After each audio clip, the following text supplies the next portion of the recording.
हाय दोस्तों, पिछले वीडियो के अंदर हम लोगों ने three phase transformer connection start किया था और वहां मैंने आपको सबसे पहला कनेक्शन समझाया था डेल्टा डेल्टा कनेक्शन।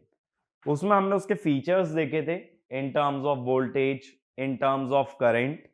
हमने उसका फेजर डायग्राम देखा था, उसकी नेमिंग देखी थी कि दो तरह की नेमिंग हो सकती है, या तो DD0 और DD6। उसके अंदर 0 डिग्री और 180 डिग्री का फेज शिफ्ट पॉसिबल है। अब मैंने उस लेक्चर के एंड में आपको एक क्वेश्चन दिया था, ये एक डेल्टा डेल्टा कनेक्शन बना के दिया था और मैंने इसका फेज शिफ्ट मांगा था। ठीक है, तो उम्मीद करता हूं कि सभी लोगों ने सॉल्व किया होगा। सॉल्यूशन के बारे में बात करते हैं। अब देखो, मैंने जो एक क्वेश्चन कराया था, मैंने उसमें यह बात बताई थी कि जब दो वाइंडिंग्स पैरेलल होती हैं उनका नाम सेम रखा जाता है। तो देखो, जैसे ए से जुड़ रहा है डॉट, तो इसको A2 बोला, इसको A1। बी से जुड़ने वाले डॉट को B2, B1। सी से जुड़ने वाले डॉट को C2, तो दूसरा टर्मिनल C1। अब ये दोनों वाइंडिंग पैरेलल हैं, तो इसको क्या बोलोगे? A2। डॉट वाले को ही 2 लिखोगे ना, डॉट को यहां 2 लिखा तो डॉट को यहां भी 2। फिर हॉरिजॉन्टल वाली डॉट C2 है, तो हॉरिजॉन्टल वाली डॉट C2। इस वाइंडिंग की डॉट है B2, ये मैंने नाम दे दिया वाइंडिंग्स को। अब मैंने एक बताया था कि कंप्लीट फेजर कैसे बनाना है। सबसे पहले कंप्लीट फेजर वाला मेथड देख रहे हैं।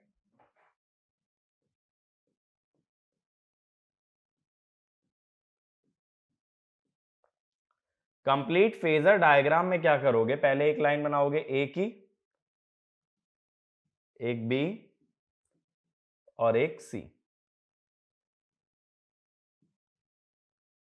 अब मैंने बोला था ए वाली लाइन पे ड्रॉ कर देना एक फेजर A1 से A2, ऐसा एक ड्रॉ कर लेना। B1 B2 इसी डायरेक्शन में आना चाहिए, बी वाले में पॉजिटिव सीक्वेंस मानेंगे ना, और C1 C2 इस तरफ आना चाहिए। ठीक है, अब मैंने बोला था फेजर्स की प्लेसमेंट उनके कनेक्शन के हिसाब से होगी। जैसे B1 और A2 आपस में कनेक्ट होने चाहिए, B1 और A2 आपस में कनेक्ट होंगे। ठीक है, ये वाला फेजर सेम आ गया ना। ऐसे ही C2 और A1 आपस में कनेक्ट होंगे, C वाला बनेगा ऐसे ही, लेकिन C2 A1 से जुड़ना चाहिए। तो ये हो गया C2 C1। अब कौन से टर्मिनल्स पे फोकस करना है जो बाहर आ रहे हैं? तो देखो, A2 से जुड़ेगा A, कनेक्शन में देखो A2 से A जुड़ रहा है, B2 से जुड़ रहा है B, C2 से जुड़ रहा है C।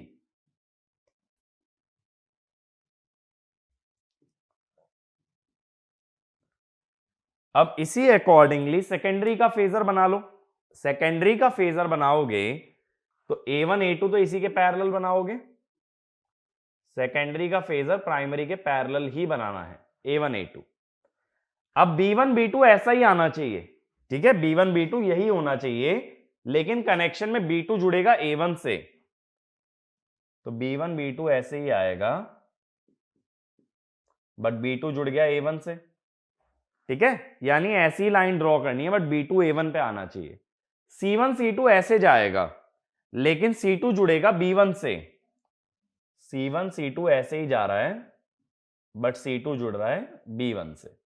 अब टर्मिनल्स देखो, B2 से जुड़ने वाला C, बाहर वाले टर्मिनल देखो, B2 से जुड़ने वाला C, C2 से जुड़ने वाला A और A2 से जुड़ने वाला B।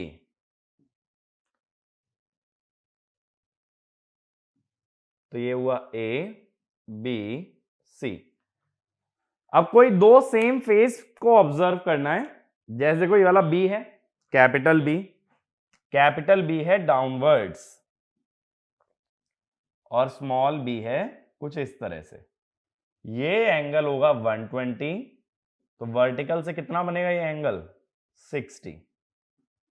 तो ये हुआ LV, ये हुआ HV। LV 60 degree anti clockwise आ रहा है, इसका मतलब V A B anti clockwise माने लीड ना, leads capital V A B by 60 degree. ठीक है, तो पहले तीन एक्सेस ड्रॉ करते हैं ए बी सी की। ए पे A1 A2 बनाते हैं, बी पे B1 B2, सी पे C1 C2। फेजर्स की प्लेसमेंट कनेक्शन के हिसाब से, प्राइमरी के पैरेलल सेकेंडरी, फेजर्स की प्लेसमेंट कनेक्शन के हिसाब से। बाहर वाले टर्मिनल देख के, जैसे C2 पे A लिखा हुआ है तो मैंने उसको A बोला, A2 पे B लिखा हुआ है तो B बोला, और B2 पे C लिखा हुआ है तो C बोला। देखो B2 पे लगा है C, C2 पे लगा है A और A2 पे लगा है B, इस हिसाब से नाम दे दिया। ठीक है, सेम वे में मैंने इधर भी किया था, टर्मिनल्स के हिसाब से नेमिंग दे दी थी। अब अगले मेथड पे आते हैं जिसमें हम ऐसा डेल्टा कभी फॉर्म करते ही नहीं है, अगर सिर्फ फेज शिफ्ट चाहिए। अब मैंने अगले मेथड में क्या बताया था कि नेमिंग तो कर लेना, बट उसके आगे क्या करना, एक स्टार बना लेना। कैसे? ये लाइन ए, बी, सी,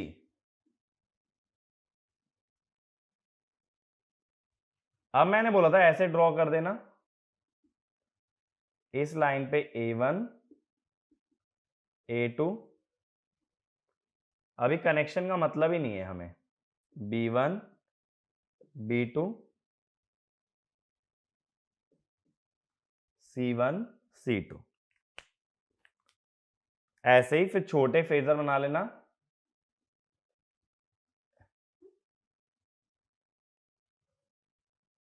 A1 A2 B1 B2 C1 C2, ये LV साइड के हो गए। अब मुझे कैपिटल VAB चाहिए। देखो कैपिटल VAB, ए वाला A2 और B1 से जुड़ रहा है, बी वाला B2 और C1 से, तो इजी क्या है कि B2 और B1 ले लो, A माने B1 B माने B2, यानी B1 B2, B1 B2 माने B2 से B1, B2 से B1 कैसे होगा भाई? उल्टा होगा। B1 से B2 अगर नीचे है तो B2 से B1 ऊपर होगा। मैंने क्या बताया था, VXY का मतलब होता है Y से X, तो B1 B2 का मतलब B2 से B1। अब इधर देखो VAB, A पे है C2, B पे है C1, तो V C2 C1, यानी C1 से C2, C1 से C2 यही है, इन दोनों के बीच में आ गया 60 डिग्री का। तो small VAB 60 degree anti clockwise है कैपिटल VAB से, 60 डिग्री एंटी क्लॉकवाइज है इसीलिए 60 डिग्री लीड कर रहा है। तो इस टाइप से भी हम लोग सॉल्व कर सकते हैं, जो कि मच सिंपलर है as compare to complete phasor. ठीक है, तो इस क्वेश्चन का आंसर होगा small VAB leads capital VAB by 60 degree. आगे चलें, ये बात क्लियर हुई? तो अभी तक हम देखो एक कनेक्शन कवर कर चुके हैं थ्री फेज का, दैट इज डेल्टा डेल्टा। अब अगले कनेक्शन पे आ रहे हैं, तो अगला हेडिंग डाल लेना स्टार स्टार कनेक्शन। दूसरा connection that is star star connection.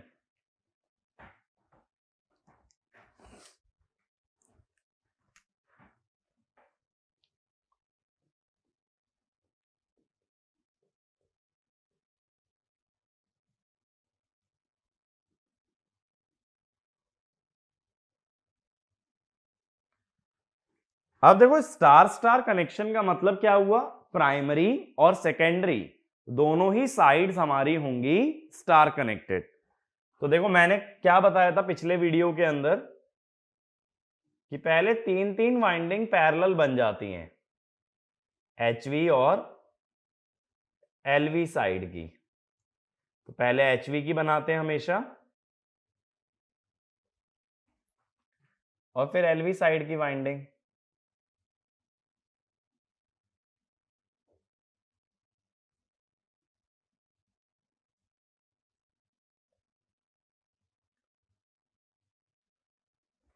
अब मैंने बोला था इन वाइंडिंग्स के नेम गिवन होते हैं और नेम नहीं गिवन होते तो डॉट गिवन होती हैं। मैंने डॉट से नेम लिखना भी बताया, A2 A1 B2 B1 C2 C1, ऐसे ही A2 A1 B2 B1 C2 C1। अब डेल्टा में हमने क्या किया था, एक लूप बनाया था जहां एक वाइंडिंग खत्म वहां से अगली वाइंडिंग शुरू। जबकि स्टार कनेक्शन के अंदर क्या होता है, तीनों वाइंडिंग का एक टर्मिनल आपस में कनेक्टेड होता है जिसे कहते हैं न्यूट्रल। तो देखो जैसे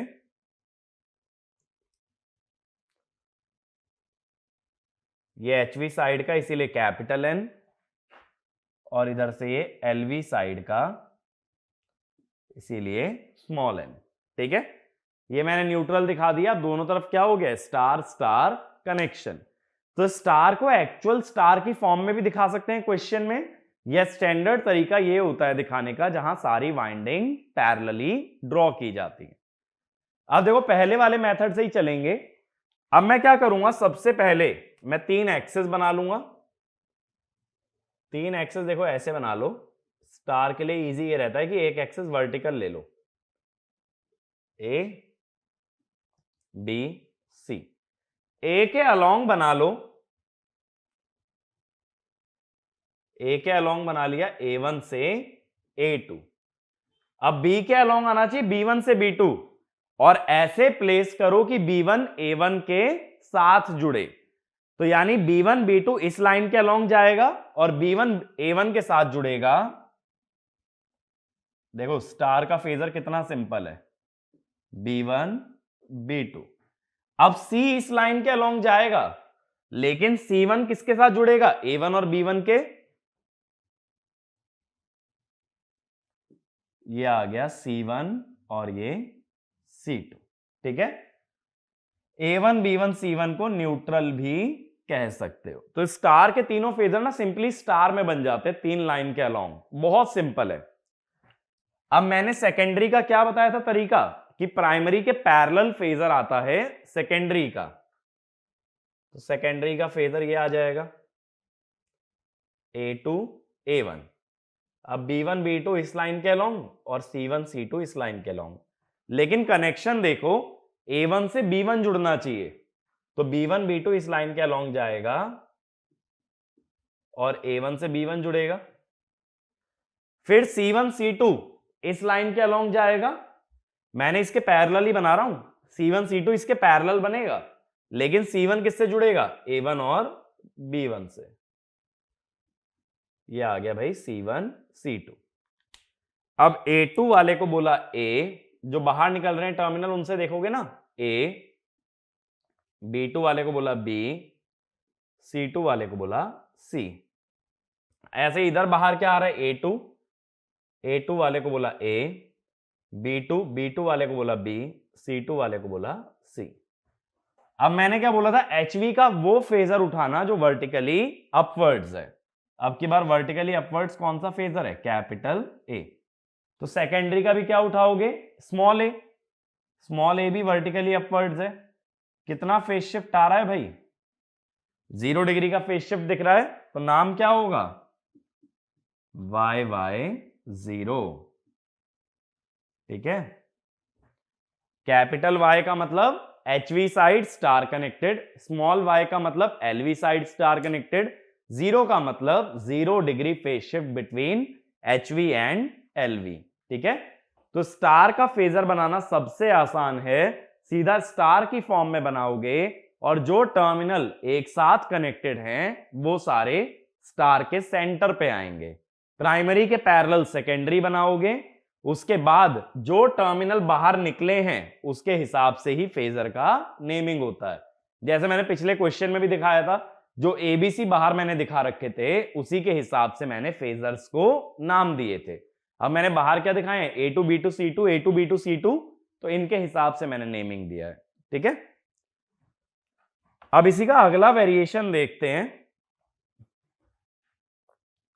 अगले वेरिएशन में आप लोग क्या करने वाले हो कि वीडियो पॉज करके एक बार ट्राई करने वाले हो इसका फेजर डायग्राम, ठीक है।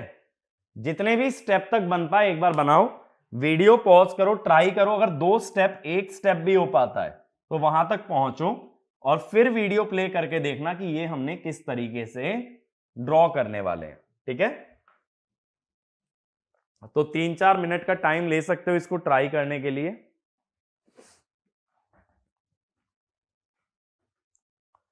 अब देखो, जो लोग ट्राई कर चुके हैं, जो लोग सॉल्यूशन में इंटरेस्टेड हैं, हम सॉल्यूशन के बारे में बात करते हैं।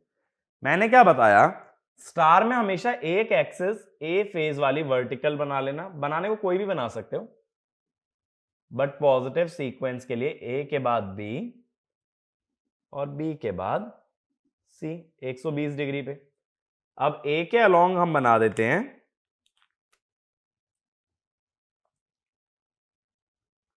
A1 से A2, बी के अलोंग जाना चाहिए B1 से B2 और B1 A1 सेम पॉइंट पे आएंगे, तो बी के अलोंग आ गया B1 से B2। सी के अलोंग जाना चाहिए C1 से C2 और A1 B1 C1 तीनों सेम पॉइंट से जुड़े हैं, तो C1 से C2 और ये तीनों ही क्या है, न्यूट्रल।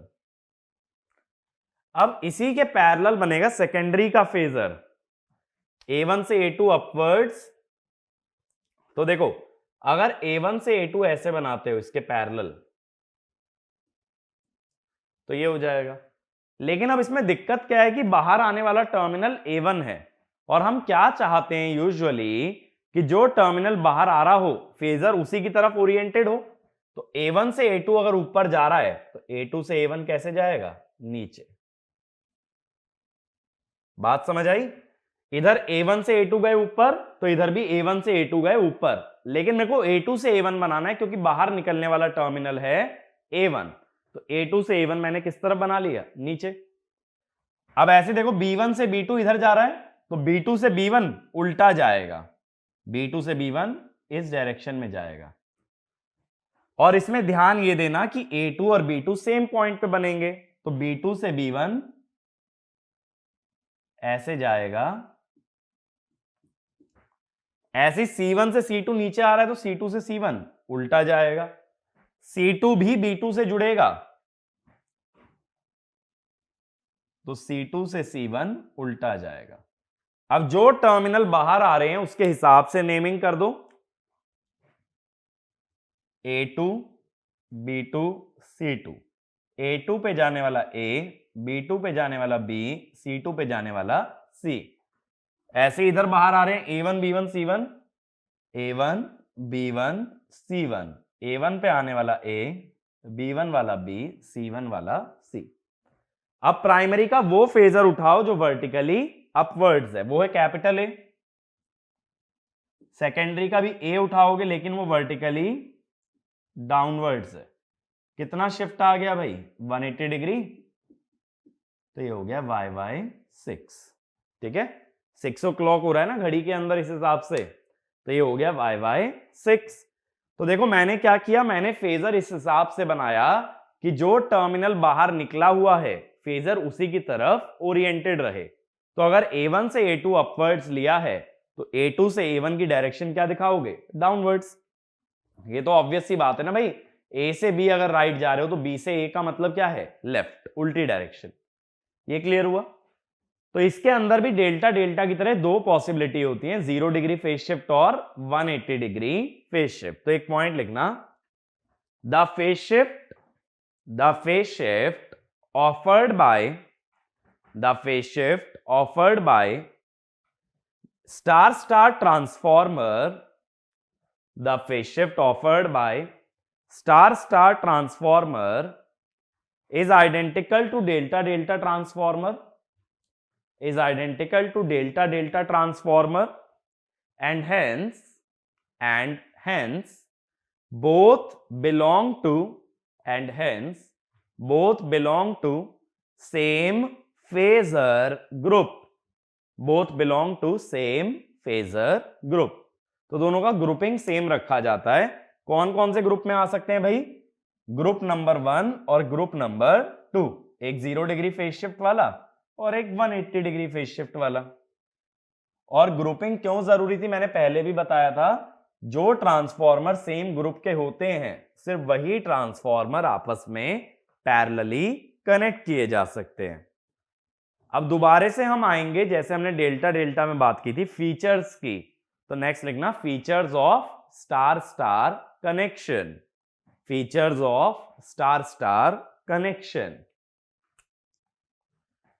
अब देखो स्टार के अंदर हम एक चीज जानते हैं कि जो भी लाइन वोल्टेज का मैग्नीट्यूड होता है वो होता है √3 टाइम्स वी फेस। तो अगर मैं लाइन वोल्टेजेस का रेशो लूं VLHV बाय VLLV, तो क्या बनेगा √3 VPHHV बाय √3 VPHLV। √3 से √3 कट जाएगा तो ये क्या बना VPHHV by VPHLV। Phase voltages का रेशो मैंने बताया था लास्ट वीडियो के अंदर, it is always equal to turns ratio. तो यानी इस वाले कनेक्शन में भी लाइन वोल्टेज का रेशो और फेज वोल्टेज का रेशो दोनों ही किसके बराबर हैं, टर्न्स रेशो के। तो ये वाला पॉइंट लिख लो। In star star connection, in star star connection the ratio of line voltages, in star star connection the ratio of line voltages is same as the ratio of phase voltages, is same as the ratio of phase voltages, which is equal to turns ratio, which is equal to turns ratio। ठीक है, अब ये बात हुई। अब हमने पिछले lecture के अंदर डेल्टा डेल्टा में अगली क्या बात की थी, अगली बात हमने की थी कि अगर लाइन वोल्टेज को सेम रखें तो फेज वोल्टेज के बारे में। तो स्टार के अंदर VPH होता है VL बाय √3 या 0.577 VL, और डेल्टा में होता है VPH इक्वल टू VL।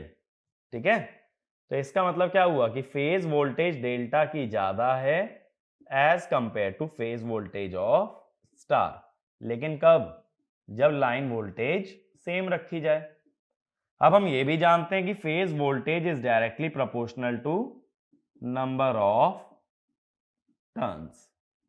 ठीक है, इसका मतलब डेल्टा के अंदर नंबर ऑफ टर्न्स ज्यादा लगेंगे या स्टार के अंदर नंबर ऑफ टर्न्स कम लगेंगे। तो अगला पॉइंट ये लिखो, in star star connection, in star star connection the number of turns required, in star star connection the number of turns required are less as compared to delta delta connection, are less as compared to delta delta connection for same voltage rating, for same voltage rating, and since phase voltage, and since phase voltage of star connection, phase voltage of star connection is lesser than delta, phase voltage of star connection is lesser than delta, insulation requirement is also reduced, insulation requirement is also reduced। ठीक है, अब ऐसे देखो current पे आ जाओ। Star के अंदर phase current line current के बराबर है, डेल्टा में फेज करंट है लाइन करंट बाय √3, जिसका मतलब IPH delta is less then IPH star. तो स्टार में जो कंडक्टर लगेगा फेज करंट ज्यादा होने की वजह से वो थिकर होगा, क्योंकि phase current is directly proportional to conductor cross section area. ठीक है, तो ये वाला भी पॉइंट लिखो। Since phase current of star connection, since phase current of star connection is more than delta for the same line current, this connection requires thicker conductor.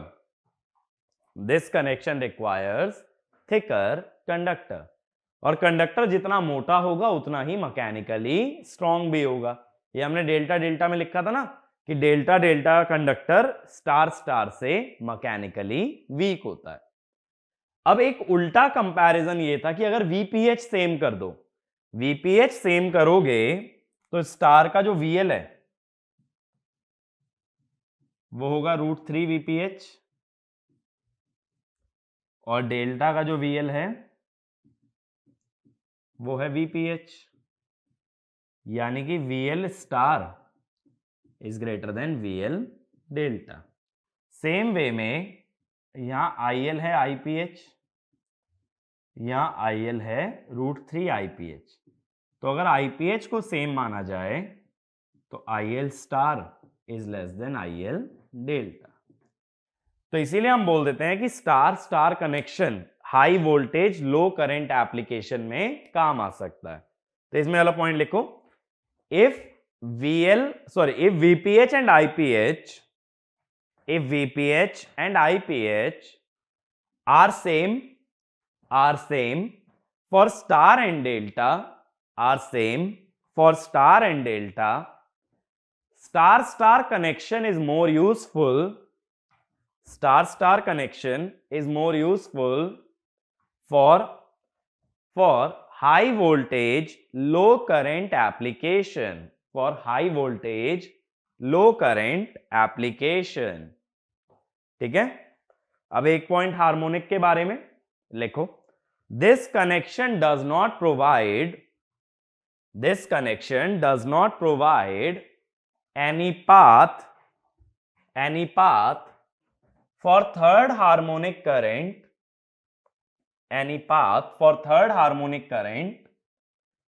so flux and EMF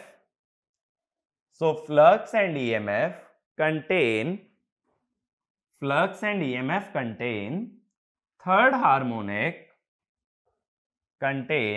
third harmonic, hence they are non-sinusoidal, except for three-limbed core, इसका क्या logic है, ये सब बातें होंगी लेकिन harmonics के अंदर। अभी इस पॉइंट को बस लिखा रहने दो, क्योंकि जब एक बार हार्मोनिक्स पढ़ लोगे ना और फिर इन सब चीजों को दोबारा सोचोगे तो ये बहुत इजी लगेगा। अभी लिखवा इसलिए दे रहा हूं ताकि जब आगे कभी रिवाइज करोगे स्टार स्टार या डेल्टा डेल्टा तो हार्मोनिक वाला पॉइंट भी साथ में याद रहना चाहिए। ठीक है, बट अभी मत याद करो, हार्मोनिक्स के बाद क्लियर हो जाएगा। अब मैं तीसरे कनेक्शन पे आता हूं। तीसरा कनेक्शन है डेल्टा स्टार कनेक्शन। ठीक है, यानी एचवी साइड डेल्टा और एलवी साइड है हमारी स्टार। तो इसके नेमिंग कैसे होगी, डीवाई की टर्म्स में चलेगी। ठीक है, अब देखो इसके अंदर हम ये देखेंगे कि कनेक्शन के अंदर ना 4 पॉसिबिलिटी निकलेंगी। तो तुम्हारा क्या ऑब्जेक्टिव है यहां पे कि तुम्हें ये पता लगाना है कि कनेक्शन की नेमिंग क्या होने वाली है। ठीक है, फेजर डायग्राम ड्रॉ करना है, तो एक का मैं ड्रॉ करके दिखाता हूं, बाकी 3 कनेक्शन का तुम ड्रॉ करना। और जब तक हाथ से ट्राई नहीं करोगे ना, जब तक ये फेजर पे कमांड नहीं आएगी।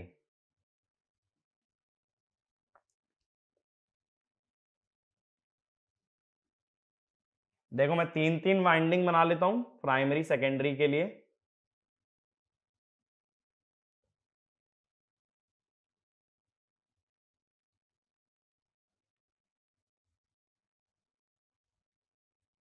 ये बन गई। अब नेमिंग दे देते हैं, A2 A1, B2 B1, C2 C1, ऐसे A2 A1, B2 B1, C2 C1। अब प्राइमरी को डेल्टा में जोड़ना है तो देखो कनेक्शन देखो, एक लूप में करने वाला हूं। प्राइमरी साइड कौन सी दिखाता है हमेशा, HV। वैसे तो मैंने देखो ये बोला ही था कि प्राइमरी सेकेंडरी टर्म मत यूज करना, सिर्फ HV LV यूज करो। ये कनेक्शन दिखाया मैंने HV साइड के, LV साइड दिखा दी स्टार में, ठीक है। अब देखो इसका मुझे फेजर डायग्राम बनाना है, तो फिर से सेम प्रोसेस फॉलो करते हैं। और अगेन फिगर देने के दो तरीके, या तो टर्मिनल्स के नाम मार्क करके, चाहे तो डॉट लगा के दे सकता है। डॉट वाले अगर इधर में 2 हैं तो डॉट वाले इधर में भी क्या होंगे, 2। उल्टा भी कर सकते हो, डॉट दोनों तरफ 1 1 पे भी लगा सकते हो। ऐसा मत सोचना कि डॉट हमेशा 2 पे ही लगाते हैं, वो तो मेरा ऐसा प्रोसेस रहता है कि जो टर्मिनल डॉटेड होता है उसी को मैं 2 लिख लेता हूं, ठीक है। लिखने को तो तुम इसे 1 2 की जगह XY भी लिख सकते हो, कोई मतलब नहीं है 1 और 2 एज सच, तुम कुछ भी लिख सकते हो। बस नंबरिंग इसलिए की जाती है कि सेम टर्मिनल दोनों साइड पे आइडेंटिफाई करने के लिए, ठीक है। आगे चलें।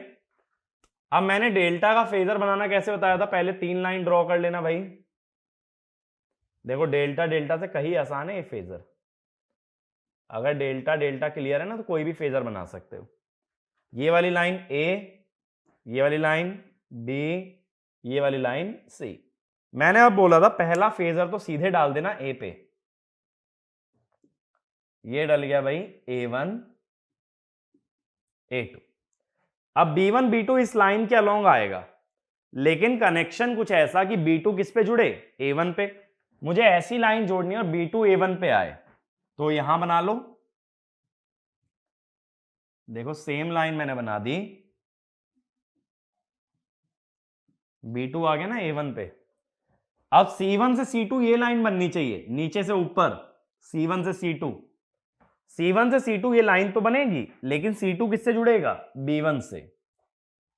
C1 से C2 यही लाइन बननी चाहिए।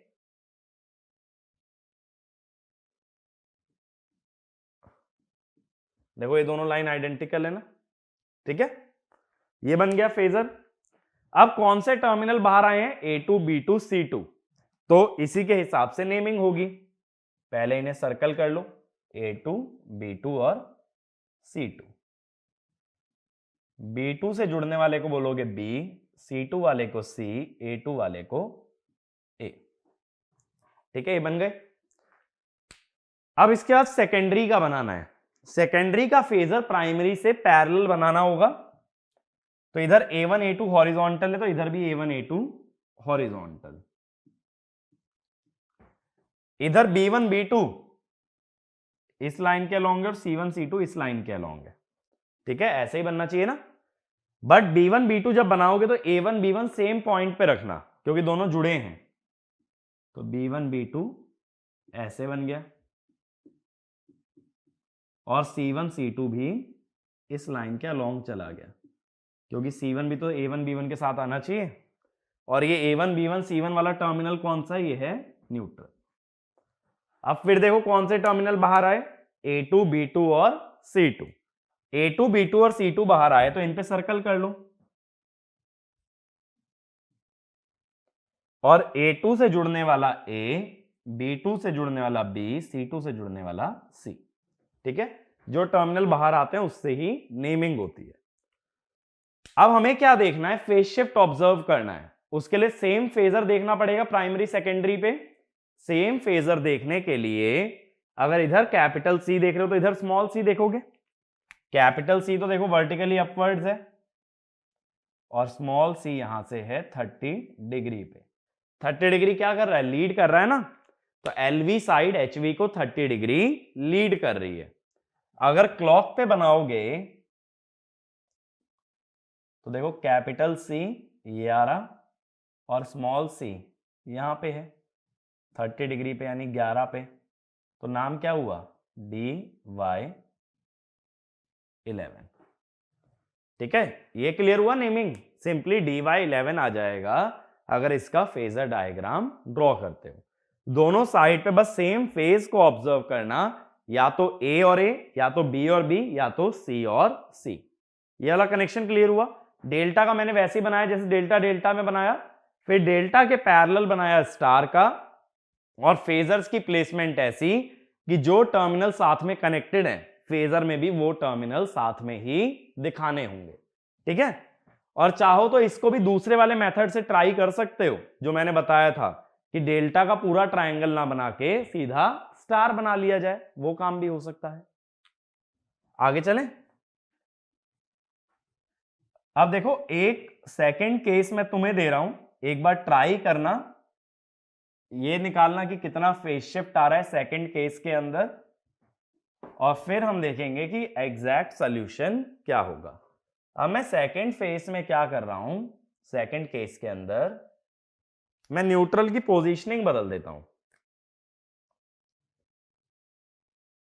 लो भाई, अब मैंने न्यूट्रल दिखा दिया A2, B2 और C2 पे, और टर्मिनल कौन से बाहर निकाल दिए, A1, B1 और C1। तो एक बार वीडियो पॉज करो और दोबारा से ट्राई करो इसका फेजर बनाने का और इसका नेम पता करने का। करो एक बार ट्राई।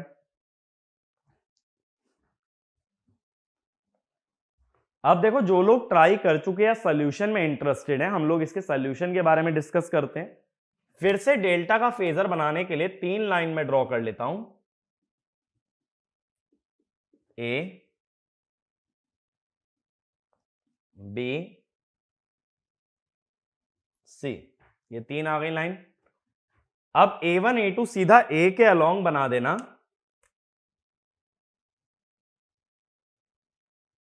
ये आ गया A1, A2। ठीक है, अब B1, B2 इस लाइन पे आना चाहिए, लेकिन B2 जुड़ेगा A1 से, तो B1, B2 इस लाइन पे आना चाहिए, लेकिन B2 जुड़ेगा A1 से। C1, C2 इस लाइन पे आएगा, लेकिन C2 जुड़ेगा B1 से। C1, C2 इसी लाइन के अलोंग आया, लेकिन C2 जुड़ा B1 से। अब जो टर्मिनल बाहर आ रहे हैं उन्हें सर्कल कर लो। A2 वाले टर्मिनल को बोल दूंगा A, B2 वाले को B, C2 वाले को C। ये बन गया। अब सेकेंडरी का इसके पैरेलल बनाना है, लेकिन अब देखो सेकेंडरी में टर्मिनल बाहर कौन से आ रहे हैं, A1, B1, C1। तो A1 से A2 बनाने का कोई फायदा नहीं, तुम बनाओ A2 से A1। A2 से A1 बनाओगे, अगर A1 से A2 राइट है तो A2 से A1 कैसे होगा, लेफ्ट। ठीक है, B1 से B2 अगर डाउनवर्ड्स है तो B2 से B1 कैसे होगा, अपवर्ड्स। लेकिन B2 किस पे रखोगे, A2 पे, तो B1 से B2 नीचे आ रहे हो, ऐसे आ रहे हो, तो B2 से B1 ऊपर जाओगे उल्टा। फिर C1 से C2 इस तरफ है, तो C2 से C1 उल्टा होगा। अब टर्मिनल बाहर कौन से आए हैं भाई, A1, B1, C1, इन्हें सर्कल कर लो। A1 वाला A, B1 वाला B और C1 वाला C। अब किसको ऑब्जर्व करना है, जो प्राइमरी में वर्टिकल है। प्राइमरी में वर्टिकल है तुम्हारा C, ये है भाई, तो यहां से ये एंगल बना 30 और ये एंगल बना 120। तो कैपिटल C और स्मॉल c के बीच में कितना एंगल है, 150 डिग्री। तो अगर ये कैपिटल C है तो 150 डिग्री बाद आ रहा है स्मॉल c। 150 डिग्री का मतलब 30 डिग्री का एक नंबर होता है ना, 150 डिग्री का मतलब 1, 30, 60, 90, 120, 150। तो कहां पे जाएगा, 5 पे।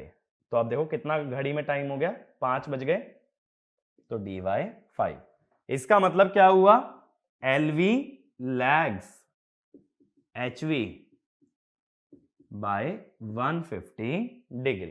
ठीक है, 150 डिग्री में 5 नंबर आ जाएंगे, क्योंकि हर नंबर 30 डिग्री डिस्प्लेस्ड होता है। तो जब A1 वगैरह बाहर निकाला हुआ है तो फेजर बनाओ A1 की तरफ। ऐसे ही जब A2 टर्मिनल बाहर था तो फेजर बन रहा था A1 से A2। अब इसके बाद तीसरी पॉसिबिलिटी एक्सप्लोर करने के लिए मैं क्या करता हूं, अब देखना तीसरी पॉसिबिलिटी में क्या होगा।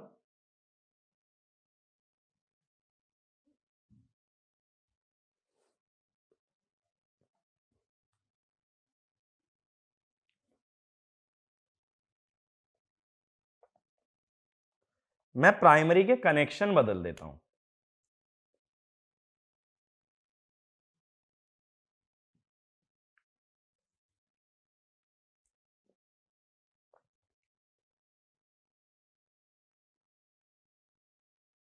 अब मैंने तुम्हें प्राइमरी का कनेक्शन कुछ इस टाइप से दे दिया। सेकेंडरी अभी सेम है, मैंने उल्टे कनेक्शन कर दिए। पहले A1 वाला B2 से जुड़ रहा था, अब मैंने उल्टा कर दिया, A2 को जोड़ दिया B1 से। अब दोबारा से मुझे फेजर डायग्राम ड्रॉ करके ये बताओ कि इस कनेक्शन का नेम क्या होना चाहिए, कितना फेज शिफ्ट आएगा और उसके बाद क्या इसकी नेमिंग होगी। ड्रॉ करो एक बार। प्राइमरी का फिर से शुरू से ड्रॉ करोगे और उसके बेसिस पे सेकेंडरी का ड्रॉ करोगे। 3-4 मिनट इसके अंदर कंज्यूम कर सकते हो, 5 मिनट मैक्सिमम। ट्राई करो, फिर सॉल्यूशन देखेंगे। अब जो भी लोग ट्राई कर चुके हैं या डायरेक्ट सॉल्यूशन में इंटरेस्टेड है, अब देखें जरा, फिर से सेम प्रोसेस फॉलो कर रहे हैं। एक ही प्रोसेस को ना इतनी बार फॉलो करो दिमाग में छप जाए। 3 लाइन A B C। ए पे पहला फेजर डाल देंगे A1 A2। B1 B2 नीचे आना चाहिए, लेकिन B1 जुड़ेगा A2 से।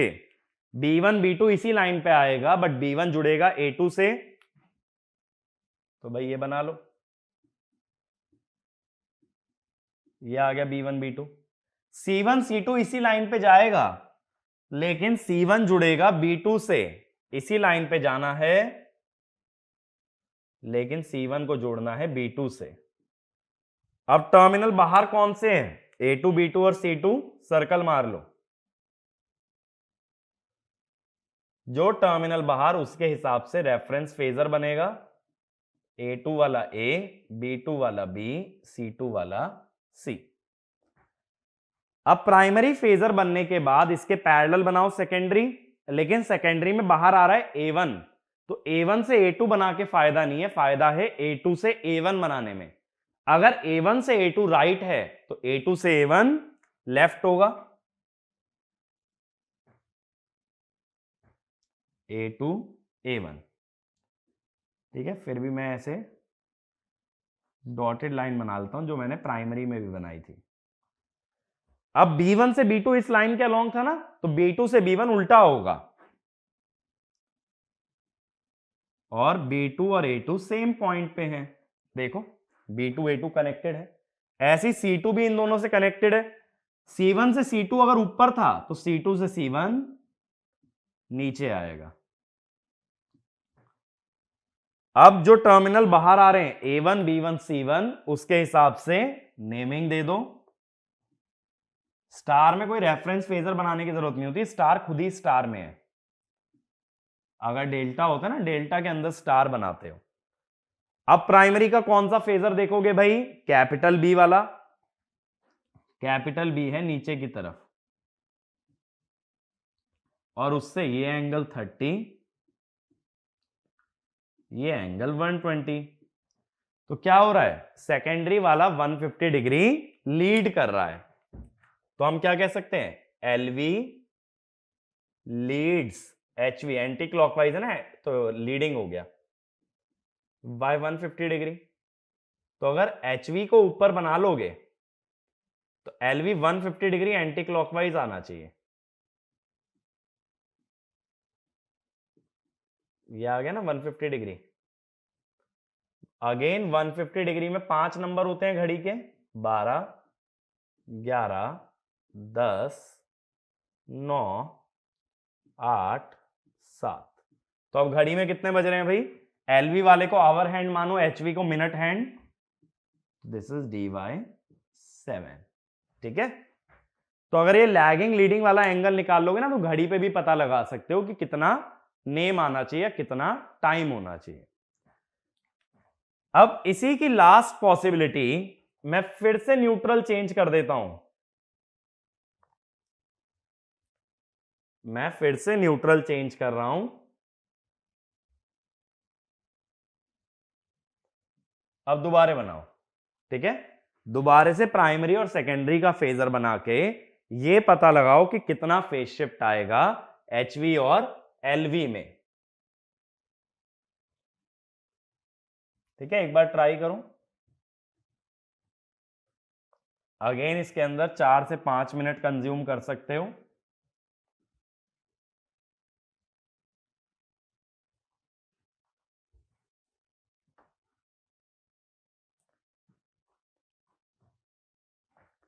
अब देखो, जो लोग ट्राई कर चुके हो या जो लोग सोल्यूशन देखना चाहते हो, सोल्यूशन के बारे में बात करते हैं। फिर से सेम प्रोसेस डेल्टा के लिए, 3 लाइंस ए, बी और सी।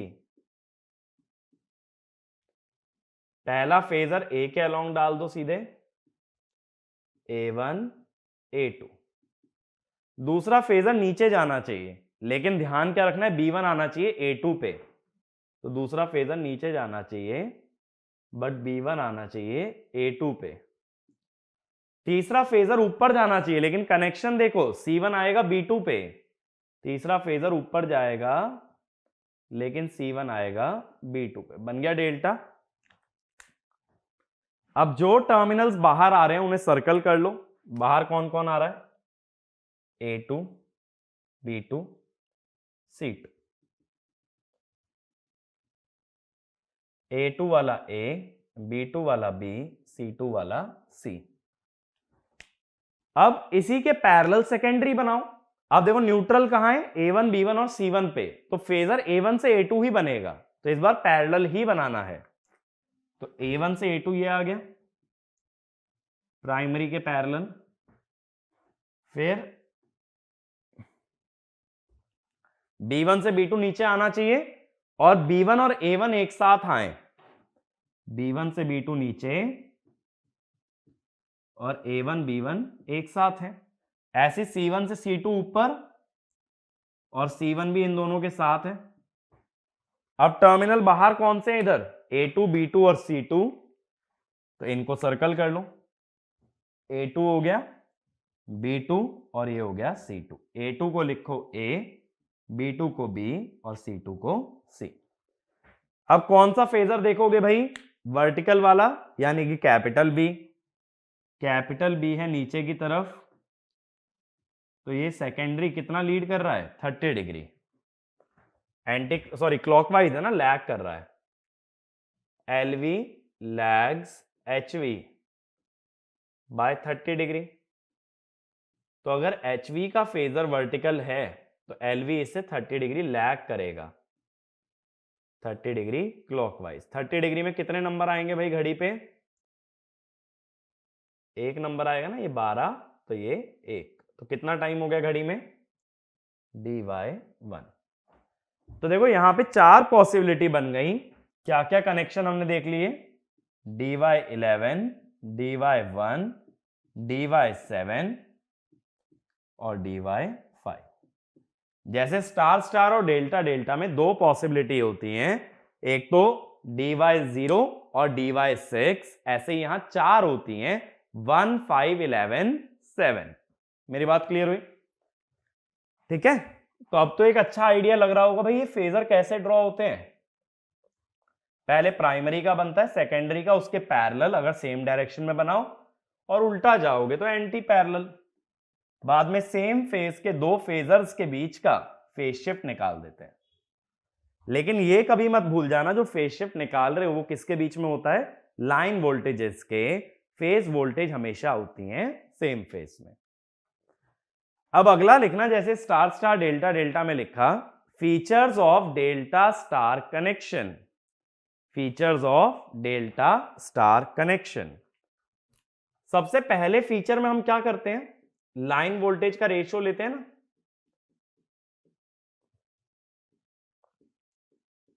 अब एचवी साइड तो डेल्टा है, वहां लाइन वोल्टेज फेज वोल्टेज के बराबर होती है, लेकिन एलवी साइड स्टार है, स्टार की लाइन वोल्टेज जो होती है वो √3 टाइम्स फेज होती है। अब फेज वोल्टेज का रेशियो होता है टर्न्स रेशियो, तो NH/√3NL, यानी यहां पे लाइन वोल्टेज का रेशियो टर्न्स रेशियो के बराबर नहीं आएगा। और ये चीज समझना इसीलिए भी बहुत जरूरी है कि जब कोई 3 फेज ट्रांसफार्मर का क्वेश्चन आता है, मान लो वो कह दें 33 kV/11 kV, तो ये समझोगे ये जो 33 और 11 kV है ये लाइन वोल्टेज है, और इनका जो रेशियो है वो हमेशा जरूरी नहीं कि टर्न्स रेशियो ही हो, वो डिफरेंट भी हो सकता है, जैसे इस केस में। तो पहला पॉइंट लिखो, in delta star connection, in delta star connection the ratio of in delta star connection the ratio of line voltages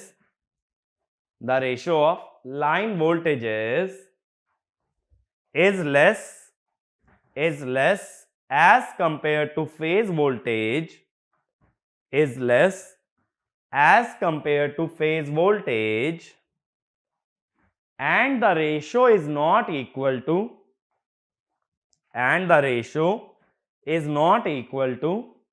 turns ratio, and the ratio is not equal to turns ratio। ठीक है, मेरा ये point clear हुआ, turns ratio के बराबर नहीं आएगा। अगला पॉइंट देखो, हार्मोनिक के बारे में लिखते हैं, इसमें लिखना since one side is delta connected, there is closed path for the flow of third harmonic current, and hence flux and EMF can be sinusoidal, ठीक है। तो डेल्टा स्टार के बारे में बहुत ज्यादा बातचीत हम नहीं करते, ज्यादा फीचर्स की बात होती है स्टार स्टार और डेल्टा डेल्टा में। बाकी दोनों कनेक्शन में हार्मोनिक वाला पॉइंट बहुत इंपॉर्टेंट होता है कि जहां डेल्टा आ जाए कहीं भी, वहां थर्ड हार्मोनिक करंट हो सकता है, जिस कारण से ईएमएफ और फ्लक्स साइनोसोइडल बन जाएंगे। ऐसा क्यों होगा, ये सब बातें हमारी आगे की बातें हैं, हार्मोनिक्स के अंदर डिस्कस की जाने वाली। अब देखो, इसके बाद जो हमारा नेक्स्ट कनेक्शन बचता है वो कौन सा है, स्टार डेल्टा कनेक्शन। लेकिन वो चीज हम लोग नेक्स्ट वीडियो के अंदर कवर करेंगे, और ये जो 4 बेसिक कनेक्शन है इनको हम लोग वाइंड अप करेंगे। फिर मैं 1-2 एग्जांपल से भी समझाऊंगा कि कैसे नेमिंग निकाली जा सकती है। जैसे हमने डेल्टा डेल्टा पे देखा था ना, ऐसे कुछ एग्जांपल और देखेंगे समझने के लिए कि ट्रांसफार्मर को नेम कैसे देते हैं। और फिर हमारे एडवांस्ड कनेक्शंस को हम स्टार्ट करेंगे, जैसे ओपन डेल्टा, स्कॉट, जिगजैग, ये सारी चीजें एडवांस्ड कनेक्शन है, ठीक है। ये सब लेकिन बेसिक कनेक्शन के बाद में। तो आगे की बातें नेक्स्ट लेक्चर में करेंगे। इस लेक्चर में मैंने जितने भी कनेक्शन बताए हैं उनका फेजर डायग्राम एक और बार रीट्राई करो, तब उसमें क्लैरिटी मिल पाएगी। Thank you.